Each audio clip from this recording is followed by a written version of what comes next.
This is an unscripted video, and it's just me talking about how I think reading should be made fun and how basically the importance of reading.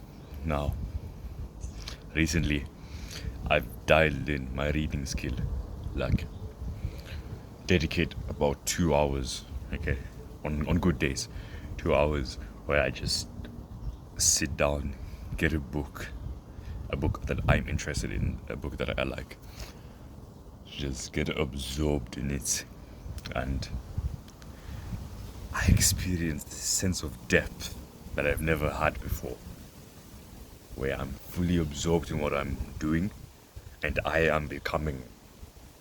feel as though I'm part of the words on the paper.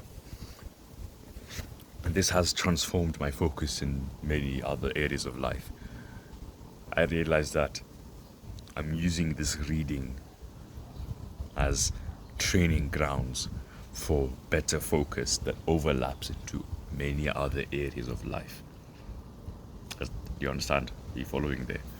So I think reading should be made fun, and the way we go about reading is directly influenced by our education system and the fact that we are forced to read a book that we don't like, and we're told you read back to back, like page, front page to the back page, and that is not true.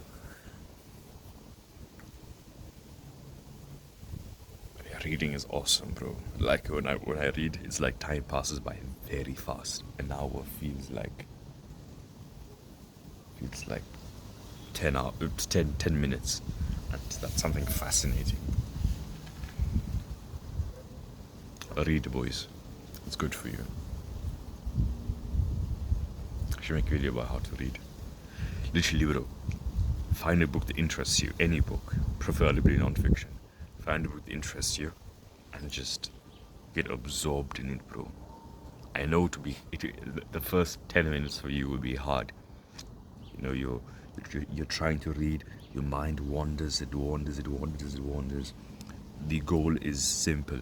When your mind wanders, be grateful for that and direct your attention back to the little words you're reading, okay? Little letters you're reading. If you really want to dial in that, when you're reading, okay, focus intently on that one letter. This releases acetylcholine in your brain, which is a neurotransmitter in this context responsible for where your attention is being directed. Read books that interest you.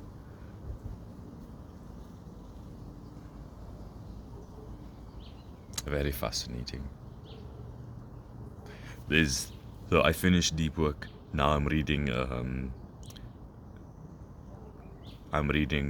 Steve Bartlett's I just call him Steve, bro. He's Muswana, so he's my G. Maybe me and him can collab one day.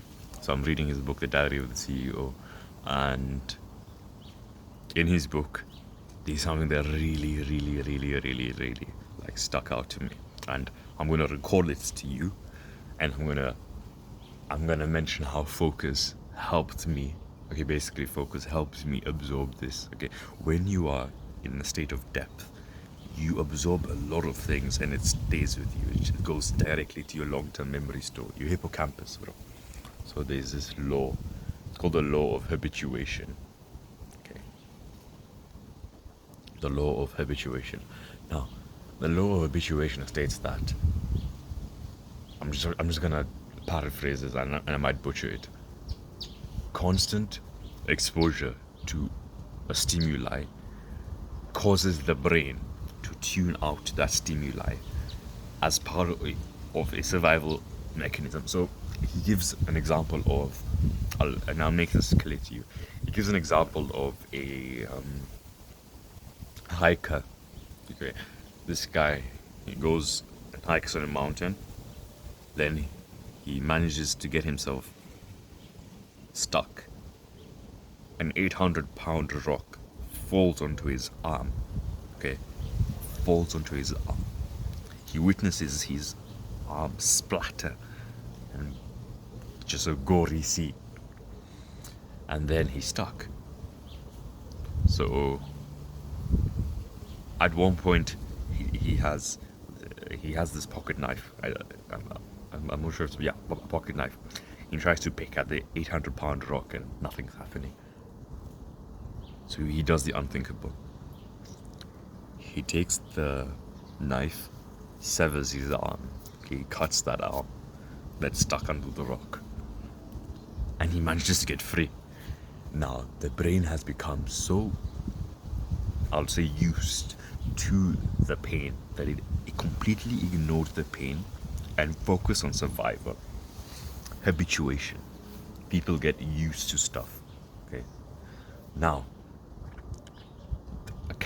they took a cat.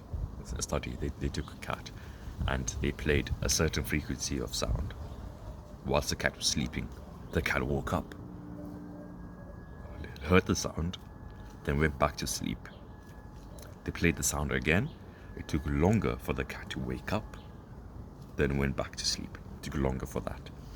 Then after some time, the sound was being played and the cat stayed asleep. The cat stayed sleeping. Habituation. But the slightest change to this frequency of sound made the cat wake up. Just the slightest change to the frequency of the sound. Habituation. You get the brain getting used to a set of stimuli. When you go to a coffee shop, and not a coffee shop, when you go to a perfume shop, proper perfume shops, they will make you smell coffee beans. That is because your nose also gets habituated to smells. Haven't you noticed that after repeated use of perfume, you can't smell it anymore, and you question why? You question if it's working or not. It is working. It's just your nose has gotten used to it.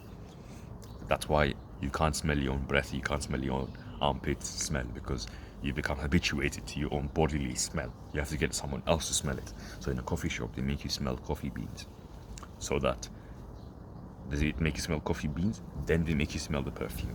This sharp contrast makes you pick up on the subtle of sense of that perfume, so your nose doesn't get used to it. The power of focus. Because of me being in the focus state, I get to absorb the information I've read. Now the law of this is to avoid wallpapers. In this channel, if I constantly say subscribe, like I mention the same phrase as every other YouTuber does. Hey guys, subscribe to my channel. And I call you guys when it's just you. If I do that, your brain will tune out and it's like you never heard me say that. So I have to come up with a different way. Okay. If you like the way I speak, if you like my channel, if you like my content, if you want this message to be spread further about focus, don't hesitate, bro. Go down, smack the subscribe button, over and out, and scroll down to the comment section, okay, or scroll down to the description of one of those, and tell me why you can't focus, and click on the link to my free quiz. Over and out. Don't forget to read.